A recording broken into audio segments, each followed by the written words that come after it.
Moms are often blamed, and we are still getting blamed. And so in Thursday night meetings and the other meetings, I do hear the heartbreak, and I do hear moms and dads talking about their kids threatening suicide and getting calls from jail, and they have an overworked public defender. Adult kids might sound psychotic, but the family can't do anything because he's too ill to sign a release of information. Or a hospital door opens and they let out a patient with no housing, no money. Maybe they know where the family is, but they don't have to call them when the family's available. And maybe our kids are angry because, we're told a lot of times we have to have them go through the criminal justice system to get help. And so then when they call us to get bailed out, we know that we can't do that because they're going to get help. And sometimes if they're homeless, they're safer in jail. And so they don't like us very much. A psychologist named Bonnie Zucker did a piece called No, It's Not All Mom's Fault. And she reminded us that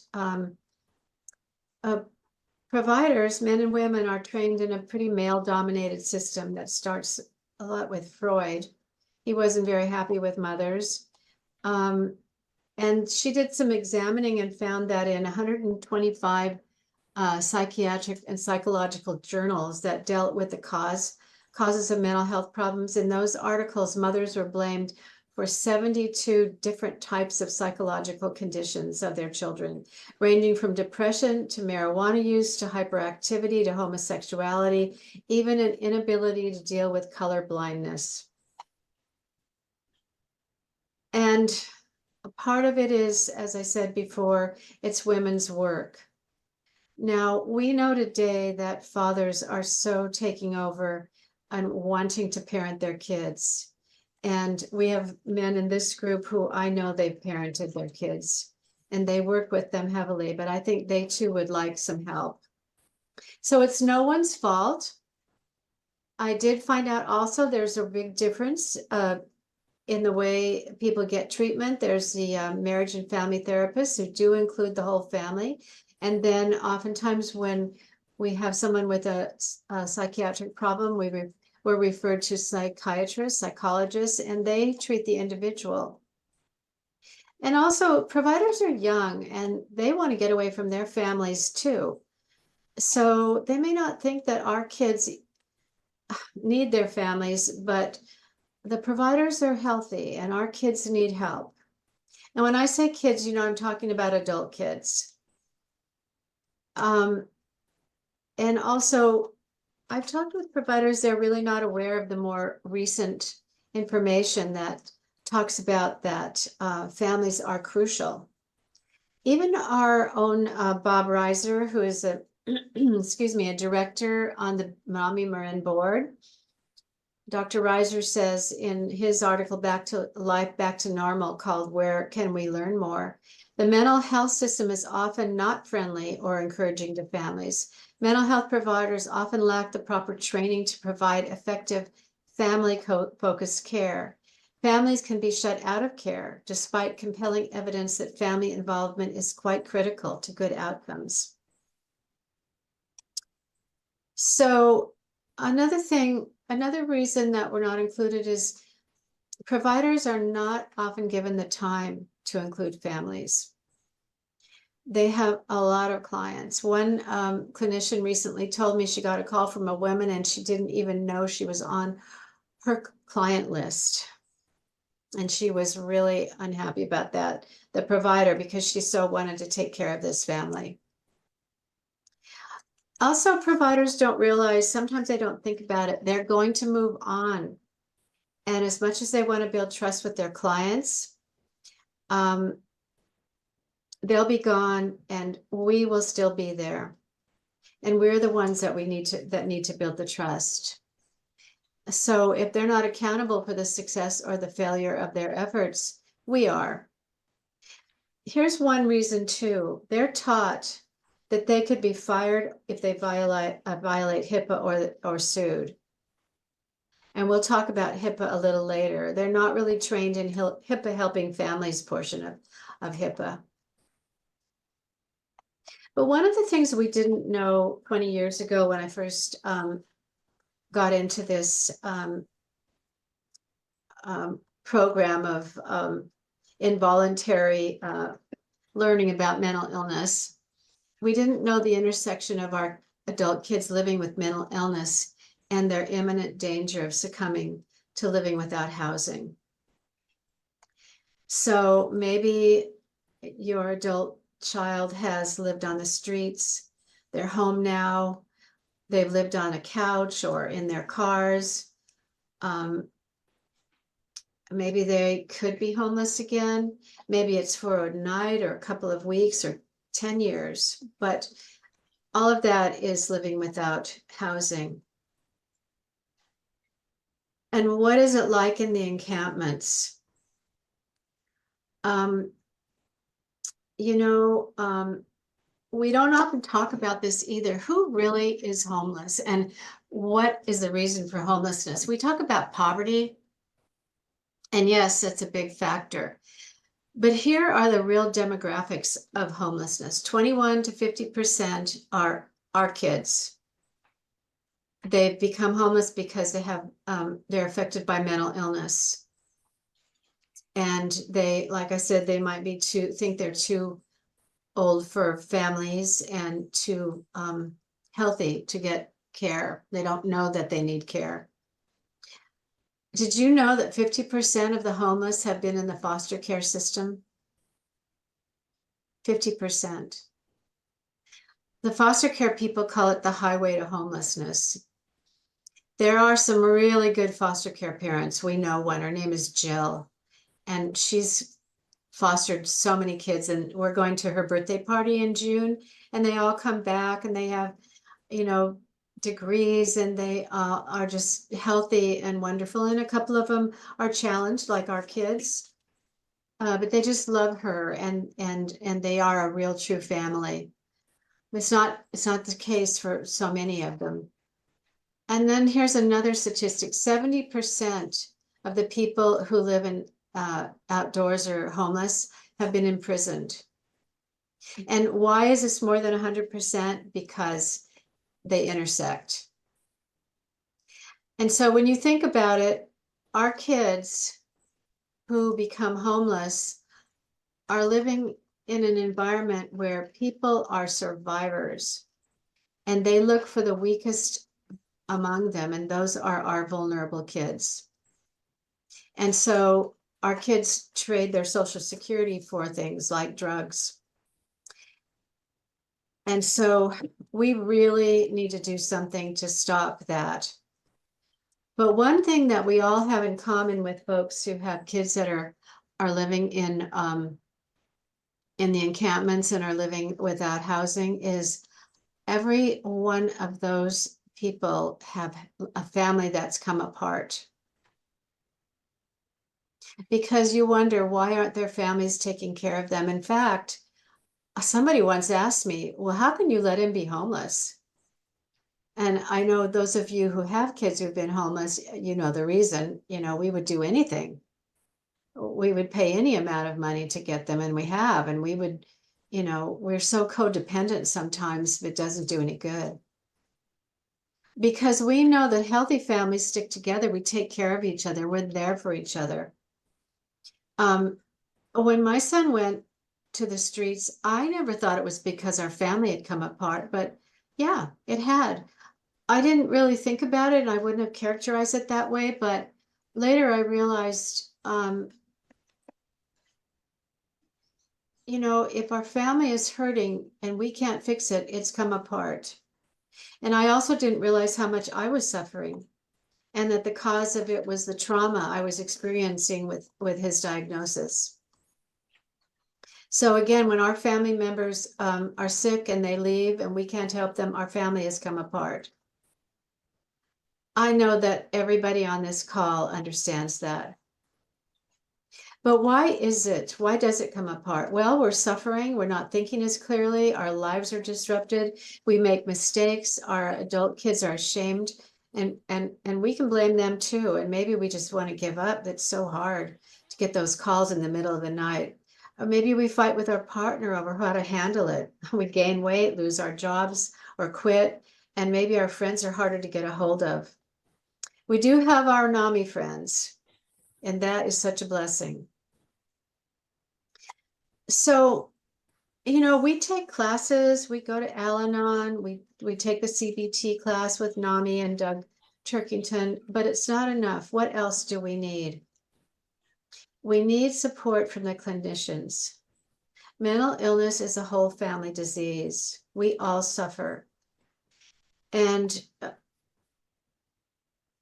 we need to realize that we're not being regarded, and we need to have a way to get whole family healing. So like everyone, we need support. Our kids can be manipulative, and we can be codependent. So when we get support from clinicians, we can be helped, both of us. Why should clinicians support the family? Well, as I said, the whole family suffers. It's just like with any disease. This year, we visited some friends in another state, and their adult kid had renal failure, and they were telling us about what the hospital did and how they included him, and I just wanted to cry. I just couldn't believe it was so wonderful. They were getting all this treatment and all this care, and everybody was included, and they all had meetings together and they discussed it. But it's unknown here. It's not unknown around the world, though. There are programs that are just like that. When someone is determined to have a mental illness, they include everyone, the whole family, even the community. It's a community problem. And it's shown that when clinicians encourage their clients' participation with the whole family, numbers of relapses reduce, hospitalizations are reduced, and recovery is accelerated. In addition, the suffering of the family is reduced. And according again to Bob Reiser, families are the ultimate safety net. And Doug Turkington from CBT says families are crucial to recovery. So there are programs that have been working for 20 years that include family, and they have great results. And I can tell you about those. I'm going to put some things in the chat. But here's my story. I'm the mother of a kid, an intelligent, kind man who started college at 15 and traveled in his early 20s. And as you know, the route to getting treatment is complicated and not for the meek. And at the cost of our family trust capital, I bought into the prevailing thinking on mental illness that without agreement of the so-called patient to get treatment, you had to go through the criminal justice system. And there we were in the midst of the US mental health system maze and drama. I know a lot of you have been there. But we were dissuaded by clinicians to act like a family. My son was told by the case manager and all his young men in the group, you don't need your mother, we're your family now. And then a social worker invited me to coffee, and boldly, with authority, which I accepted, said, leave him alone. He's a man, he's 22 years old. He'll do better if you stay away from him. We're his family now. But he was in a group home with others, and within a couple of years, the supervisor acknowledged he was too high functioning and he was evicted. He was without his group, his community. He didn't have a case manager. He soon stopped taking medication, and he became one of the 21 to 51% of the population whose entrance into homelessness is a result of mental illness or of acting that diagnosis. So let's just talk about the homeless. I worked in the Tenderloin. I saw them, they saw me, I walked by them, one or the other of us moved over to give each other a place to walk by. I didn't think about the other people who were homeless, and I've come to know that homelessness is caused by many things, those three things I talked to you about. We talk about homeless as a thing. What do you think when what images come to mind? A harsh or pitiful looking person, disheveled, stooped, aged, or even a young person, what they call floating a sign, which is like begging. But what do we think of homeless?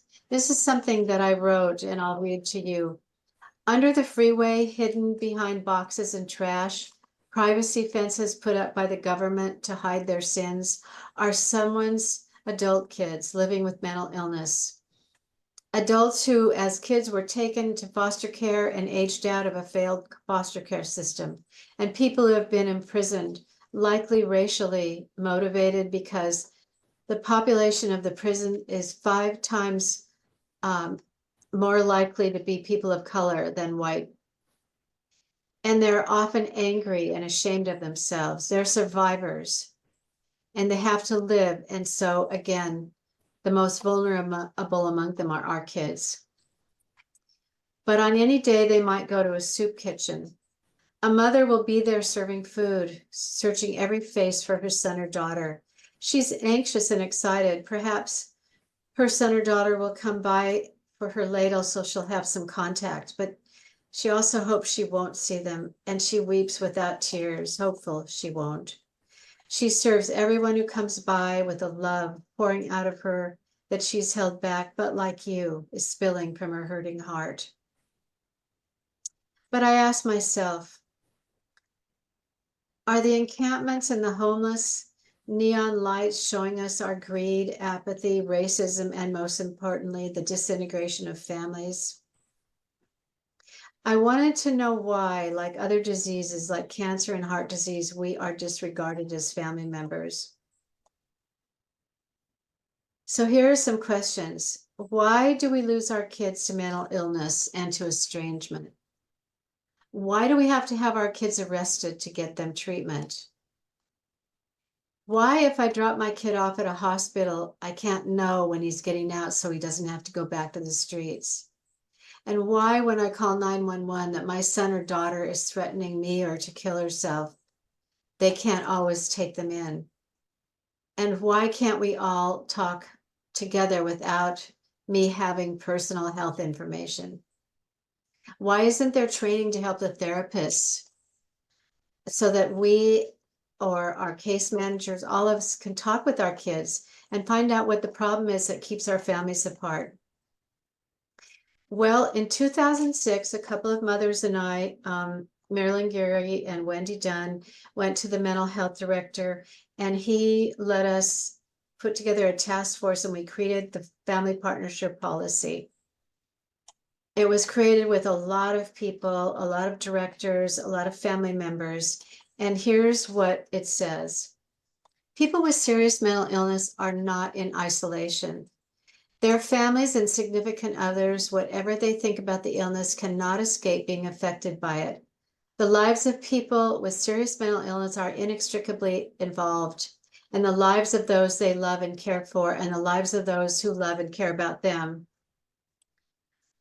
Family strength can buffer the impact of illness on clients, and thus lessen the need for services. So it also calls for providers to be trained. So HIPAA law says that if someone is in danger of imminent danger, and they and a provider can find someone that could alleviate that, they can talk with them with or without an authority. But it's tricky, and we really do need more information. We really do need to get providers involved. And you know what's good about this is that in our county, Todd Shermer, the mental health director, he is looking at creating a training so that we can all come together. And so I think what we can do is we can be, we can stand up for ourselves. I know sometimes we've been so beat down, we don't want to make waves and talk to providers about helping us with our kids. But we have the right to, and I think we have the right to advocate for training so that we can all be there to help our kids. It's just a really archaic and in the dark ages that we can't help our kids. And that it all falls on the shoulders of these providers to do what they do, because here's the thing about homelessness. The floodgates are open. We can give housing, and there's never going to be enough housing, according to the developers, to house all the people who are homeless. They're just going to keep coming unless we prevent it. And how are we going to prevent it? We're going to prevent it by working with families and stopping our kids. And I mean, that goes to the kids who are becoming homeless because they're getting kicked out of foster care, and the ones who are racially profiled for prison. But it just has to stop. And I say, let's turn off the faucet, because we're failing to stop the flood of homelessness. So I just want to tell you a story that is true, that will demonstrate how this works. So my son was picked up after he was homeless with having committed a little crime. And the judge said, I'm not going to let you keep going from homelessness to the hospital to the jail. I'm going to get you treatment. And this is a key to it. The judge really understood. And he got my son into a hospital. And it was months and months, over a year. And I got a call from one of the people at the jail saying, are you the mother of this, my son? And I said, yes. And he said, well, he's coming back to Marin County. He's well enough to come back. And I was really surprised that I got the call, because, I'm used to not getting called. And, but I was able to call my son at the hospital, and he didn't know he was coming back. So I said, well, you're coming back. He said, I am. And I said, yes. And I said, would you like to come live with us for a while? And he didn't answer. Sometimes he doesn't, but, before it happened, I got, I knew it was happening. I got another call, and I talked to him again, and I said, well, what are you going to do when you get out? And he said, well, aren't you picking me up? And so I said, yes, of course. So I picked him up, and he's been home about 3 or 4 months, and he is thriving. I mean, it is like a miracle, because when he got out, they talked to him, they championed the family. It was everything that I'm saying that needs to happen. And it was what should happen, because having been homeless for so many years, he was definitely in danger of being homeless again. If he hadn't called me, they would have opened the jail door and let him out with, one set of clothes, a plastic bag worth of stuff, no housing, no money. And where would he have gone? And oftentimes they're too ashamed of themselves, or they think we're like, what he told me later, that he thought I'd abandoned him when I didn't call him after the social worker told me not to. So I just have to say that was really the epitome of how this can work, and how we can stop the flood of homelessness. He just got his driver's license. He's just doing so well. And we're watching. We're being careful. I've taken CBT classes now, 4 of them, and I know, how to befriend him and do these different things. But it was really working like it should. So I'll close with that. I hope you have some questions. I'm happy to answer them. I really appreciate you all coming. I hope that you can see how you can advocate for this happening and will join us in that.